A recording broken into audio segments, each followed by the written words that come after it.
Портал «Ингушетия» опубликовал текст обвинительного заключения в отношении жителя Южной Осетии Кулумбегова Игоря Захаровича, который в 1992 году участвовал в геноциде ингушского населения Северной Осетии. Лично изнасиловал и с особой жестокостью убил ингушскую девушку Арчакову. Кулумбегов находился в розыске и был арестован в 2002 году.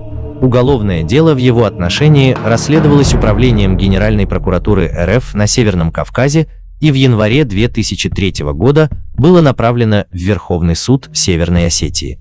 Ниже привожу обвинительное заключение со ссылкой на Ингушетия.ру. Обвиняется: фамилия, имя, отчество – Кулумбегов Игорь Захарович. Дата рождения – 3 января 1966 года. Место рождения – Г. Цхинвали. Место жительства и/или регистрации – Южная Осетия, Цхинвали, улица Мамсурова, 12/34. Гражданство – гражданин Республики Южная Осетия. Образование – среднеспециальное. Семейное положение – состав семьи – женат, 2 детей. Место работы или учебы – город Цхинвал, автоколонна, улица Героев. Отношение к воинской обязанности – военнообязанный.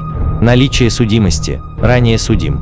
Паспорт или иной документ, удостоверяющий личность. Паспорт выдан ОВД Цхинвальского горисполкома.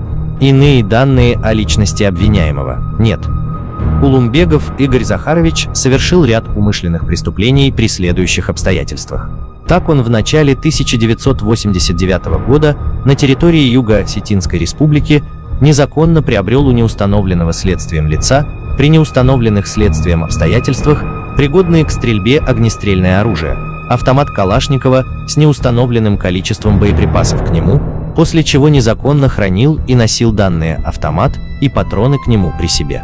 В конце октября, начале ноября 1992 года Кулумбегов с целью участия в массовых беспорядках на межнациональной почве в ходе вооруженного осетино-ингушского конфликта незаконно перевез данные автомат и боеприпасы в РСО Алания, где незаконно хранил и носил их при себе. Используя данные автомат Калашникова и неустановленное количество боеприпасов к нему, Кулумбегов в октябре-ноябре 1992 года непосредственно участвовал в массовых беспорядках, в ходе которых совершил незаконное лишение свободы Арчаковой, изнасилование и убийство последней.